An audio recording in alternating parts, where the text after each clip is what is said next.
Ahora entonces, continuamos con la doctrina de la salvación. Aquí estamos. No me acuerdo en qué grabé en la nube o esto lo voy a tener mejor. A ver. No, está bien. Bien. Doctrina de la salvación o también se conoce como soteriología, esta parte de la teología sistemática. Pero no me gusta mucho emplear términos muy técnicos porque en las iglesias los hermanos lo van a considerar como muy altisonantes o quizás pueda producir ruido al momento de aceptar una enseñanza o alguna predicación. Muy también intelectual, de soteriología. Entonces, prefiero utilizar estos términos, doctrina de la salvación. En otros textos que son más técnicos va a figurar como cristología, soteriología, neumatología, escatología, antropología, también angelología, eh, pero proviene de vocablos griegos. En el Antiguo Testamento, cuando se refiere o alude a la salvación, los vocablos que van a emplear van a ser los siguientes. Uno de ellos es yasa en hebreo. Aquí vamos a avanzar rápido para tratar de sintetizar toda la doctrina de salvación. Recuerden que estas presentaciones en PowerPoint son enviadas a los correos electrónicos. Mientras tanto, pueden ir tomando apuntes, lo más relevante, lo más importante. Y alguien envió un tutorial, yo lo compartí con ustedes para imprimir si desean las presentaciones juntamente con los apuntes que están en las partes laterales de las presentaciones que yo realizo. El vocablo yasa indica la liberación divina de los enemigos de Israel, los egipcios, los mayanitas, filisteos, moabitas, amonitas, entre otros. En ocasiones significa también yasa la liberación de los pecados. En ocasiones, raramente se refiere a la liberación de enfermedades como el caso de Ezequías. En el Antiguo Testamento, el vocablo yasa, liberación de los enemigos, es una liberación política, una liberación nacional, una liberación física o salvación física en este sentido. En muy raras ocasiones se refiere a la liberación de los pecados y a la sanidad física. Sobresale la idea de la salvación política nacional. Nasal es el otro vocablo que está relacionado con la salvación en el Antiguo Testamento, significa sacar, extraer, enviar, ser enviado, escapar. Se utiliza para referirse a la liberación de los egipcios, David de Saúl, en ocasiones la liberación de todos los enemigos del pueblo hebreo. También se utiliza otro vocablo que es palat, que se traduce como escapar o liberar o librar. Se aplica especialmente a la liberación de los enemigos y de las personas malignas. Dios libera a aquellos que confían en Él según su justicia divina. El otro vocablo es malat, que se traduce como escapar y liberar igualmente. Se utiliza para referirse a la liberación del remanente de Babilonia, de una liberación nacional nuevamente, de la muerte también o de la debilidad. Cesar, poner en libertad o liberar. Fue usado por Daniel de la liberación de los jóvenes y Daniel del foso de los leones. Respecto a los vocablos utilizados en el Antiguo Testamento, entonces ya podemos realizar un breve resumen al analizar todos los vocablos. El lenguaje de salvación y liberación más frecuente en los profetas y en los escritos que en el Pentateuco. Aparece más frecuentemente en los profetas que en Pentateuco. El uso más recurrente se refería a la liberación de los enemigos o de los peligros y de los problemas. La salvación en el Antiguo Testamento entonces frecuentemente o sobresale la idea de la liberación nacional, la liberación política, la liberación militar, una liberación física. Con menor frecuencia se refiere a la salvación divina del pecado, pero con muy poca frecuencia, o también de la liberación de la muerte. El que libra, el que salva, es Jehová, el Dios de Israel. Eso en el Antiguo Testamento con respecto a la salvación. No se refiere tanto a la salvación del pecado espiritual, sino más bien a la salvación externa, física y militar o política. En el periodo intertestamentario, entonces, ahora, durante estos 400 años de silencio, también se esperaba una salvación, una redención. Según el testamento de los 12 patriarcas, la salvación vendría a través de un Mesías menor de Judá y de un Mesías mayor de Leví. La salvación que estaban esperando los judíos entonces, de acuerdo a lo que se encuentra en el testamento de los 12 patriarcas, es una liberación o una salvación política nada más, de dos Mesías, uno que es político y el otro que es religioso, uno de Judá y el otro de Leví. Primera de Enoch, que es una obra de Etiopía, la liberación divina del justo vendría a través del Hijo del Hombre, que es una figura divina que vendría a la tierra. Más allá no hay información con respecto a esto, una figura divina que vendría a la tierra. Está el elemento divino, pero no está el elemento humano acá, en el libro de Primera de Enoch. Los fariseos, el Mesías davídico, esencialmente humano, derrocaría a los romanos y establecería su dominio sobre los judíos y los gentiles. Esta salvación entonces, que alude los fariseos, tiene que ver con una salvación política igualmente, una salvación terrenal, una salvación de la opresión del imperio romano. Ellos, lo que están haciendo los judíos es una escatología. Están realizando una interpretación de los textos que ellos tienen para descifrar o interpretar lo que va a ocurrir en el futuro con respecto al reino de Dios y con respecto a la venida del Mesías. Ninguno de ellos coincidió, todos estuvieron en desacuerdo, algunos se acercaron más que otros, pero parcialmente a lo que el Cristo vendría a realizar realmente, pero ninguno fue capaz de interpretar, utilizando las mismas escrituras, la obra que Cristo vendría a realizar, porque estaban realizando un trabajo de escatología. Esto nos enseña a nosotros que cuando trabajamos escatología, estamos caminando en arenas muy movedizas, en un terreno muy inestable. Todos nosotros los cristianos estamos utilizando el mismo material, el, el mismo objeto para interpretación y para conocer las verdades escatológicas, que es la revelación, las sagradas escrituras. Por eso que hay distintas interpretaciones con respecto a los temas escatológicos, porque es natural que se lleguen a diversas interpretaciones, porque cada uno se está esforzando para comprender. Pero arrastra consigo mismo al momento de la interpretación todos sus prejuicios, todos sus temperamentos también, sus tradiciones, el lugar donde vive, todos esos elementos culturales son arrastrados al momento de la interpretación del texto bíblico. Por eso que no hay una uniformidad en temas escatológicos. Los esenios, que también son otro grupo de judíos, ellos estaban en el desierto, ellos llegaron a la conclusión que la liberación o la salvación vendría a través de un profeta como Moisés, un Mesías real y un Mesías sacerdotal. También están haciendo escatología con respecto a lo que va a ocurrir en el futuro. Los gentiles, por otra parte, la salvación tiene que ver con temas políticos igualmente. El culto al imperio romano, quien trajo salvación al pueblo romano, pero esta salvación es de la paz sobre estas guerras con los enemigos que estaban luchando permanentemente. Y las religiones mistéricas ofrecían salvación por medio de ritos mágicos y del conocimiento y pronunciamiento de la palabra clave.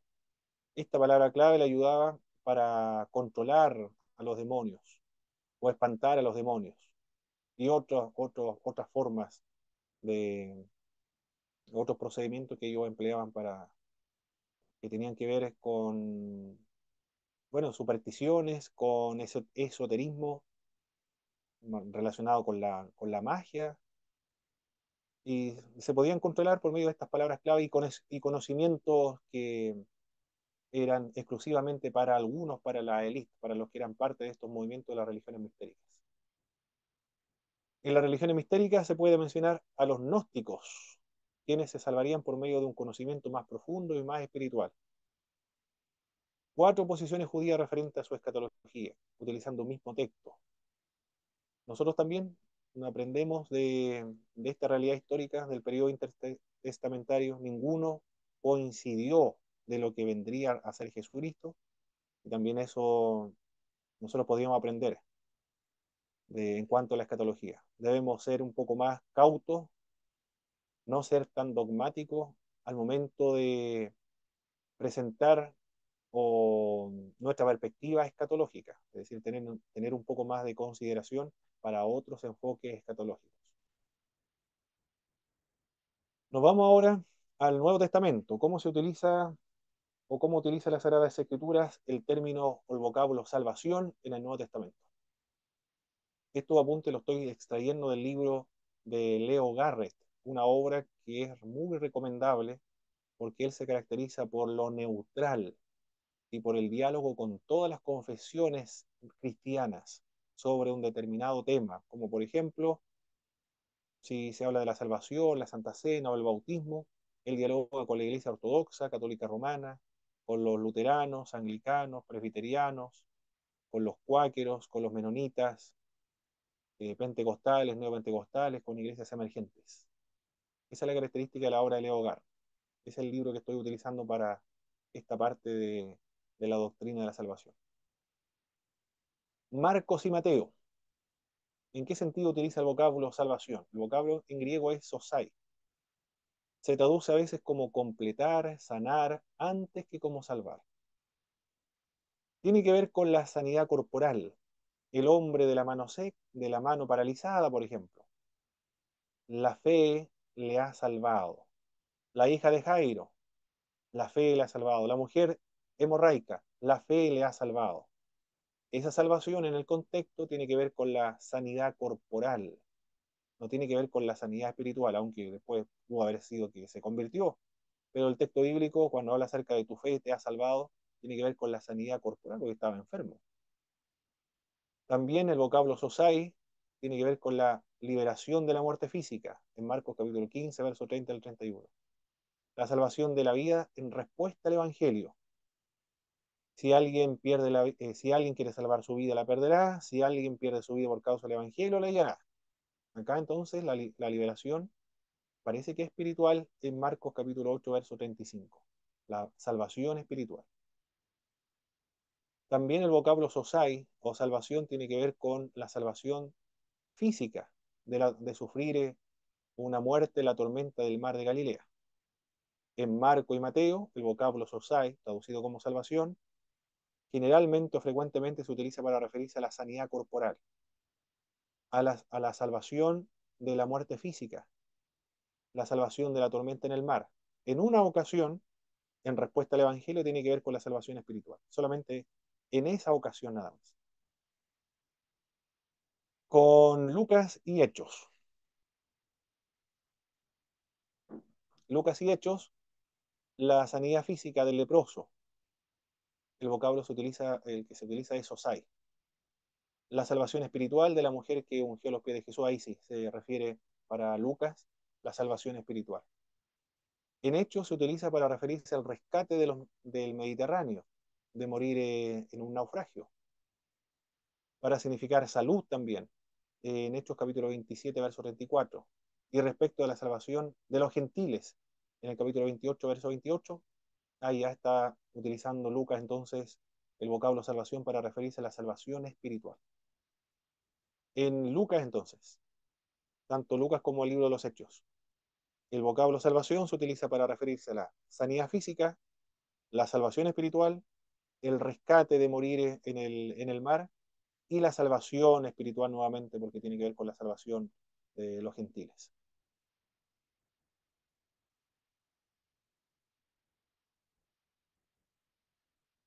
El Evangelio, las epístolas de Juan. Dios envió al mundo al Hijo para que el mundo fuera salvo por medio de él. En el Evangelio de Juan, el vocablo sotería, sosein o soter, una conjugación de salvación, se utiliza entonces en el sentido de la salvación espiritual, la salvación del alma como nosotros normalmente la entendemos.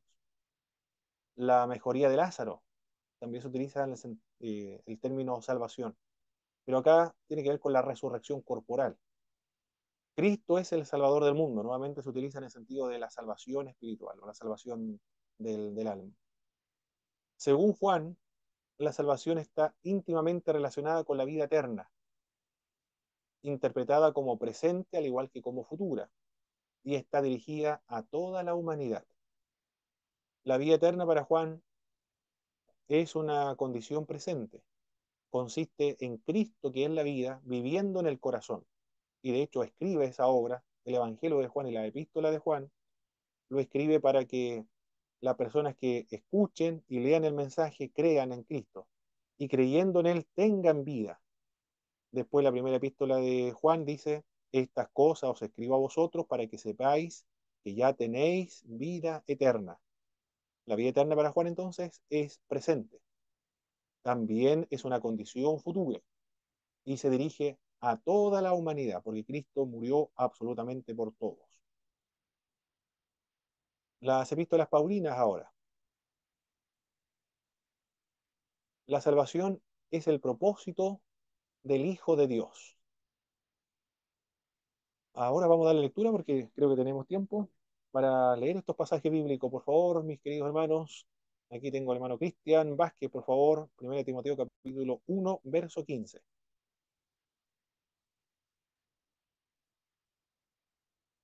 Y el hermano David Sánchez, los seres humanos han sido designados para recibir la salvación, según la de Tesalonicenses capítulo 2, verso 13. Y también Romanos capítulo 10, verso 1, el hermano Roberto, que lo estoy viendo aquí en la pantalla. Ya, vamos a leer entonces. Hermano Cristian, adelante. 1 Timoteo Amén. capítulo 1, verso 15. Amén. Palabra fiel y digna de ser recibida por todos, que Cristo Jesús vino al mundo para salvar a los pecadores, de los cuales yo soy el primero. Ya, la Amén. salvación entonces, el propósito de la salvación es el propósito del Hijo de Dios. Que Cristo vino a salvar a todos los pecadores, vino a salvar al mundo. Bien. Para la epístola Paulina entonces la salvación se refiere a la salvación espiritual del alma. Los seres humanos han sido designados para recibir la salvación en Tesalonicenses, capítulo 2, verso 13. Por favor, hermano David.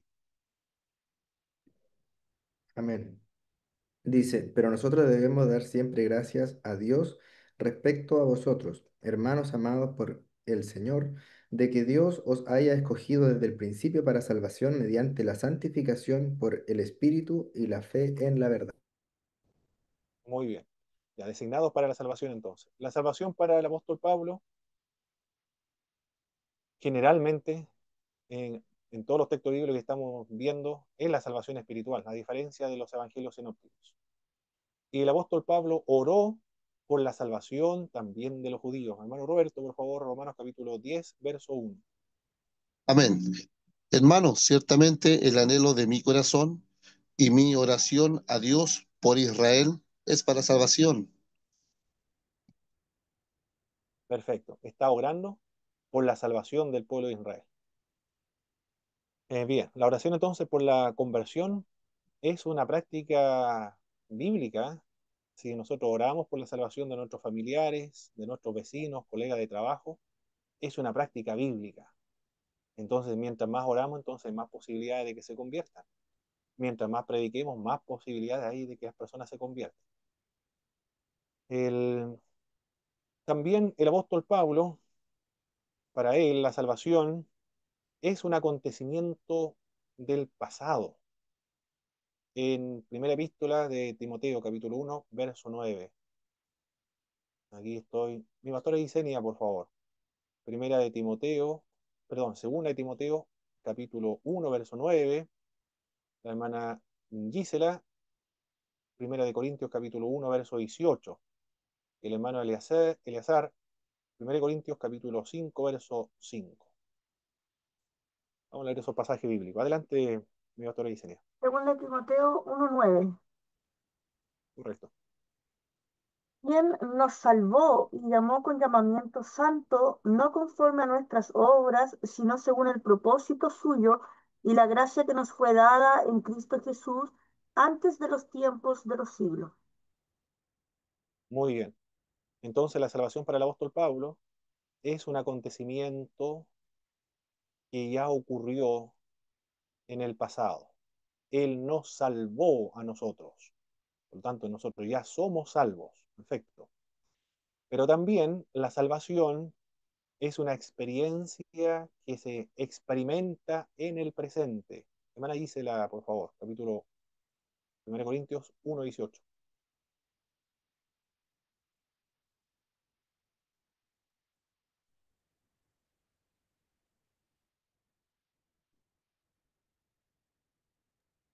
Amén.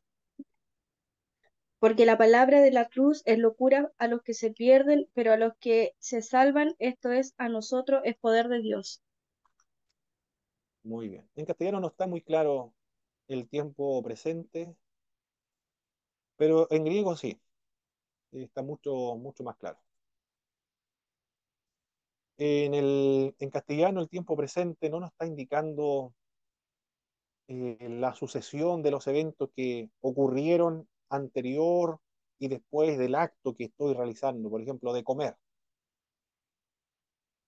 para indicar que en un espacio prolongado de tiempo, en el presente, o extenso en el presente, yo estoy realizando una actividad. En castellano tengo que emplear otro vocablo, otro verbo que es el verbo estar, el verbo ser o estar.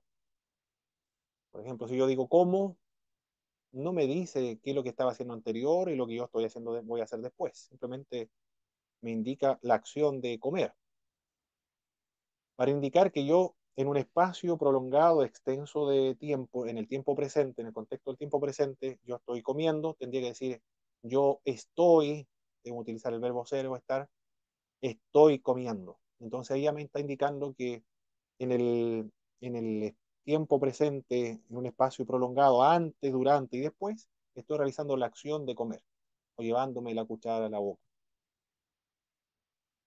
En griego, el presente es un presente, no lo puedo escribir aquí, es un presente,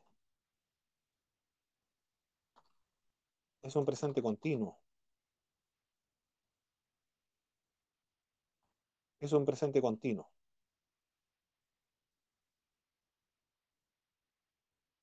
Entonces, para poder traducir eso, siendo consecuente con el griego, tendría que decir, estamos siendo salvados. Para los que se están perdiendo, para los que están siendo salvados, para los que se salvan, por los que estamos siendo salvados. Ahí entonces un poco es más consecuente o se entiende mejor la idea del el presente en griego. Es una experiencia que nosotros estamos ya experimentando ahora. Fuimos salvos, estamos siendo salvados. Pero también para el apóstol Pablo, la salvación no solamente es una experiencia que ya se disfruta en el presente, sino que también es una esperanza futura, como lo indica en la primera epístola de los Corintios, capítulo 5, verso 5, por favor, hermano Eleazar. Amén. El tal se ha entregado a Satanás para destrucción de la carne, a fin de que el espíritu sea salvo en el día del Señor Jesús. Bien, a fin de que el espíritu sea salvo en el día del Señor, tiene que ver con la venida de nuestro Señor Jesucristo. Bueno, en ese caso, es un hombre inmoral que está en la congregación, que necesita disciplina. El apóstol Pablo dice que sea entregado al diablo para que el diablo destruya su carne y estando desprovista de la cobertura de Dios y bajo el poder y control de Satanás, entonces este le va a causar un dolor en la carne. Y eso eventualmente lo podría llevar al arrepentimiento y a volver a la comunión con Dios otra vez. Y en ese sentido, él podría vivir o tener ser salvo, su espíritu viva. Esa es la idea de ese pasaje bíblico en particular. Leamos el otro, el 1 Corintios capítulo 3, verso 15. ¿Quién más está por acá? O si alguien lo tiene, mis queridos hermanos, cualquiera que lo tenga, el 1 Corintios capítulo 3, verso 15. El primero que lo encuentre puede tirar el micrófono y darle lectura. Amén. Gracias, hermana. Adelante. Porque aunque tengáis 1000 años, en Cristo no tendréis muchos padres, pues en Cristo Jesús yo os engendré por medio del Evangelio. Ah, no, era 3:15. Sí, sí, capítulo 3, verso Si la 15. obra de alguno se quemare, él sufrirá pérdida. Si bien él mismo será salvo, aunque así como por fuego. Muy bien, perfecto. Entonces será salvo, así como por fuego. Tiene que ver con el tribunal de Cristo, con respecto a la recompensa o pérdida en el tribunal del Señor Jesucristo. No tiene que ver con la pérdida de la salvación en el tribunal del Señor Jesucristo, en estado de glorificación y resucitado de todos los creyentes. Bien, para el apóstol Pablo entonces es una experiencia del pasado, un acontecimiento que ya ocurrió, es una experiencia que se está disfrutando en el presente y es un acontecimiento, una esperanza del futuro. Bien, con respecto a las epístolas generales ahora, para Pedro la salvación es escatológica. En Primera de Pedro capítulo 1, verso 5, por favor, vamos a dar lectura a este pasaje bíblico. El hermano Alex estaba por aquí, pero no, no está. No sé quién más puede leer este pasaje, por favor, hermano. Primera de Pedro, capítulo 1, verso 5. Amén. Adelante, hermano Cristian. Que sois guardados por el poder de Dios mediante la fe para alcanzar la salvación que está preparada para ser manifestada en el tiempo postrero. Para alcanzar la salvación que va a ser manifestada en el tiempo postero. Ahí no quiere decir que el creyente ya no es salvo. Ya es salvo, porque la salvación es un acontecimiento del pasado. Ya estamos siendo salvados también porque es una experiencia que se está disfrutando en el presente. Ya somos salvos, pero no todavía. Recuerde esta figura del ya, pero no todavía. Todavía nuestro cuerpo no es salvo. La salvación general, integral, completa o total lo vamos a obtener cuando Cristo vuelva por segunda vez y nuestros cuerpos sean glorificados. Ahí integralmente podremos decir que somos salvos. Y eso no se va a manifestar sino hasta que Cristo regrese por segunda vez. De eso está hablando el apóstol Pedro. Santiago pregunta, ¿se puede ser salvo por la fe y las obras? No está contradiciendo lo que dice el apóstol Pablo, porque ambos se dirigen a grupos distintos.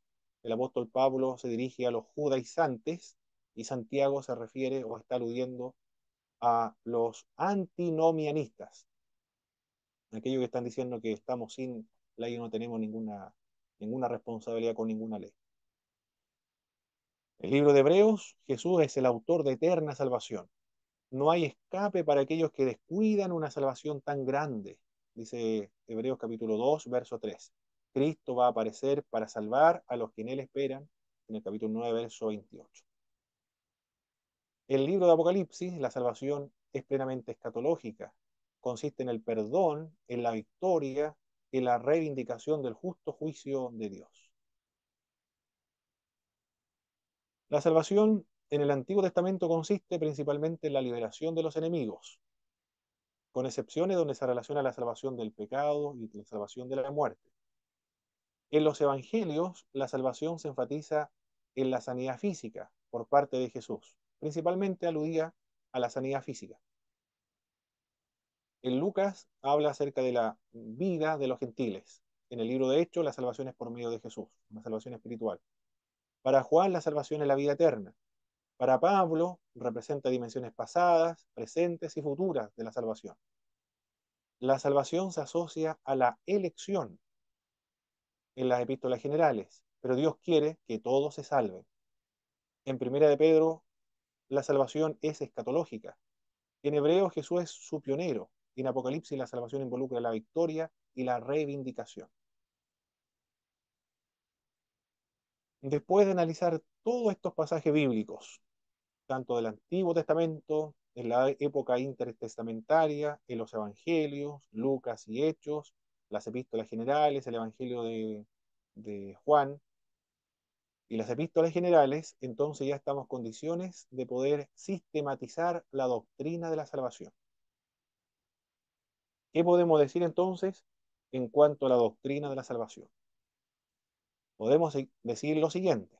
Ahora sí, vamos a articular la doctrina. Este es el trabajo de los teólogos, juntar todos los pasajes bíblicos de las Sagradas Escrituras y luego clasificarla, ordenarla, analizarla y llegar a una conclusión. Esto se le llama la teología dogmática, la teología sistemática. Podemos decir entonces que la salvación es un acontecimiento que ya ocurrió en el pasado. Esto ya lo dijimos en la terminología del apóstol Pablo, es un acontecimiento del pasado. Cristo murió por nuestro pecado, nos salvó de nuestros pecados. También es un proceso, esto lo dice 1 Corintios capítulo 1 verso 18, 2 Corintios capítulo 2 verso 15, pero también es una consumación futura. Se va a manifestar en el futuro, en los últimos tiempos. Los cristianos podemos afirmar entonces que hemos sido salvados, estamos siendo salvados y seremos salvados. Podemos hablar de la salvación como un esquema de 4 partes. La salvación del placer del pecado tiene que ver con la regeneración. Somos salvos del castigo del pecado. Tiene que ver con la justificación, con el arrepentimiento y con la fe. Somos salvos del poder del pecado. Está relacionado con la santificación. La salvación comprende entonces la totalidad de la persona. Involucra el cuerpo, los afectos, el intelecto, la memoria, involucra la voluntad. Y finalmente seremos salvos de la presencia del pecado que tiene que ver con la glorificación. Somos salvos de la culpa del pecado, somos salvos del poder del pecado, tiene que ver con la santificación todo esto, y seremos salvos en el futuro de la presencia del pecado, cuando ocurra la glorificación de nuestros cuerpos. La salvación es un término genérico, y de hecho así se conoce esta parte. La salvación es genérica y comprende la salvación varias doctrinas. Esta doctrina es la santificación y santificación. En este sentido, somos salvos del poder del pecado, somos salvos de la presencia del pecado, somos salvos también de la culpa del pecado. En la regeneración, somos salvos de el placer del pecado. Ya no tenemos ese deleite en el pecado, porque ya se ha producido la regeneración. También tiene que ver con la justificación. Justificación. Eso del castigo del pecado. La elección o predestinación. Predestinación. Unión con Cristo igualmente. La perseverancia de los santos. Perseverancia de los santos. La perseverancia de los santos tiene que ver si la salvación se pierde o no se pierde. Y la palabra que engloba todos estos términos es la salvación. Por eso se conoce también con el término soteriología. Comprende la santificación, regeneración, justificación, elección, predestinación, unión con Cristo y la perseverancia de los santos. Bien, eso entonces la doctrina de la salvación. Perfecto, mis queridos hermanos. ¿Algún comentario acerca de lo que hemos visto en esta clase número 8? ¿O alguna pregunta?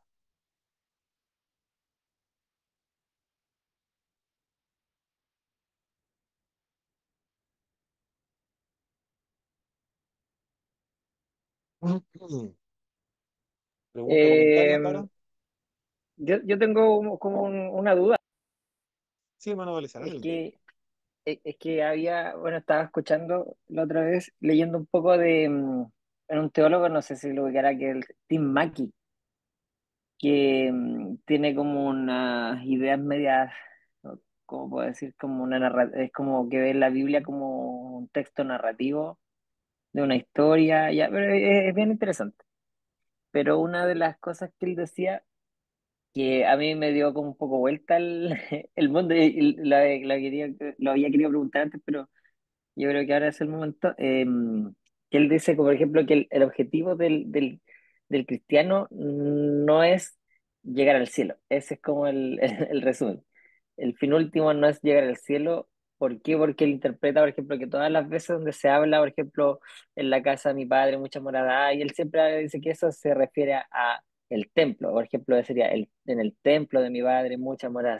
Entonces dice que el objetivo final es como la restauración del cielo y la tierra, pero no que como que igual nosotros siempre, nuestras alabanzas siempre hablan de que en el cielo y en el cielo, entonces como que eh, qué tan correcto, qué tan equivocado puede ser ese pensamiento, porque bueno, es muy largo para explicarlo, pero a grandes rasgos era eso. Ah, perfecto, Manuel. Si me pregunta a mí, mi hermano, el objetivo final, el objetivo de la salvación, si él lo plantea en términos de lugar, no creo que sea un lugar. El objetivo final de la salvación, la meta de la obra que Cristo realizó a favor de nosotros, es la restauración, efectivamente, pero la restauración del carácter del creyente. Nosotros fuimos hechos a imagen y semejanza de Dios. Fuimos hechos para tener comunión con Dios, para disfrutar de la armonía, de la paz, de la comunión y de la amistad con Dios y la dependencia de Dios. Fuimos hechos para eso. El pecado obstaculizó ese propósito y fuimos hechos imagen y semejanza de Dios. El pecado distorsionó, arruinó, degradó y corrompió esa imagen. Por eso Cristo cuando vino con la intención y la finalidad de restaurar la imagen que los seres humanos habíamos perdido a causa del pecado. La salvación del alma de la cual nosotros estamos hablando, de la redención, expiación, propiciación, sustitución, de la salvación, regeneración, santificación, de todas las obras que vamos a ver más adelante que tiene que ver con la salvación, la, no es la meta, no es el fin de toda la obra de Jesucristo, sino más bien el comienzo de la obra de Jesucristo, el comienzo de la vida cristiana. El propósito de los seres humanos, o la meta de todos los seres humanos, el proyecto último de todos los seres humanos, no es la salvación, sino que la salvación es el inicio nada más. Y el propósito final es restaurar la imagen perdida de todos nosotros los seres humanos que se perdió en el huerto del Edén. Usted lo va a encontrar en las Sagradas Escrituras una y otra vez, que todas las actividades que nosotros realizamos en las iglesias tienen la finalidad de transformar nuestro carácter, reproducir la imagen de Jesucristo en los creyentes, de crecer a la estatura de un varón perfecto conforme a la imagen del Señor Jesucristo. Esto lo entienden todos los cristianos del mundo. Si usted le pregunta a un cristiano de la iglesia oriental, le va a decir lo mismo, en otros términos. El término que va a emplear la iglesia de Oriente va a ser la divinización del creyente, es la meta final y la aspiración última de todos los creyentes. La divinización que tiene que ver con la comunión con Dios y el reproducir la imagen de Jesucristo en todos los creyentes, nada más. La Iglesia Católica Romana va a hablar acerca de la santificación y la Iglesia Evangélica Protestante va a hablar de la perfección cristiana, pero se refiere a lo mismo, de la restauración del carácter, reproducir la imagen de Jesucristo en el creyente. Todas las actividades que nosotros realizamos, por ejemplo, los estudios bíblicos, la asistencia a los cultos, la oración, todos los retiros espirituales, tiene esa meta, de que nosotros seamos semejantes nuevamente no a Adán, que tenía la imagen y semejanza de Dios, sino que ahora seamos semejantes a Jesucristo en cuanto a su carácter, no en cuanto a su esencia. Para eso estamos trabajando y la comunión con Dios, por supuesto. Lo otro es más como un lugar, más que es una parte solamente, pero la intención o la meta final es la reproducción de la imagen de Cristo de los creyentes. Para mí, eso es la meta final, si me lo pregunta, de, de los propósitos redentores de nuestro Señor. Pero muy bien, hermano del azar. Bien, bien. ¿Qué más, mis queridos hermanos? Todavía quedan 2 minutos. ¿Alguna otro comentario de lo que estamos viendo? La próxima semana Eh, continuamos con la regeneración y la santificación. Y mi vamos a hermano responder esa Pablo, pregunta que todos los hermanos se plantean si la salvación se pierde o no se pierde, pero si la última clase es cuando amén. finalicemos, estamos en julio. Mi hermano Pablo, yo también pienso que la salvación tiene otros rebetes. Por ejemplo, ¿Ya? uno es no solamente humano, sino que también celestiales, porque en el cielo se reveló Satanás y sus ángeles, y venimos a hacer espectáculo. ¿Y qué espectáculo somos? Cómo un hombre hecho de barro empieza por medio de arrepentimiento, fe y obviamente la obra redentora de nuestro Dios, puede llegar a ocupar un lugar que lo despreciaron los ángeles de Dios. Yo creo que es un todo para reestructurar, por decirlo así, yo lo digo así a veces los hermanos, la vacante que se abrió en el cielo, la gran vacante que arrastró a Satanás y sus ángeles y que podemos, por misericordia, esto, llegar a ocupar. Ah, perfecto. Creo que había escuchado eso, hermano Cristian, pero no me acuerdo cuándo lo había escuchado. Ah, lo vimos en una clase, eso. No sé si era lo mismo que usted quiere plantear. Se decía en la Edad Media de la cantidad de salvos tiene que coincidir con la cantidad de ángeles que abandonaron el cielo. Bueno, no lo sé, pero eso decían en la época de la Edad Media. No sé si querrá decir lo mismo usted, hermano Cristian, o algo distinto a eso, que la vacante que dejaron los ángeles, que despreciaron el cielo, o la morada de Y Dios, en debe ser alguna suplida. medida, alguna medida yo digo más que nada que reestructurar el cielo como la condición de que tengan los ángeles con Dios para no volverse a revelar. Ah, ok, ya, perfecto, muy bien. Listo, mis queridos hermanos, estamos ya en la hora, vamos a finalizar.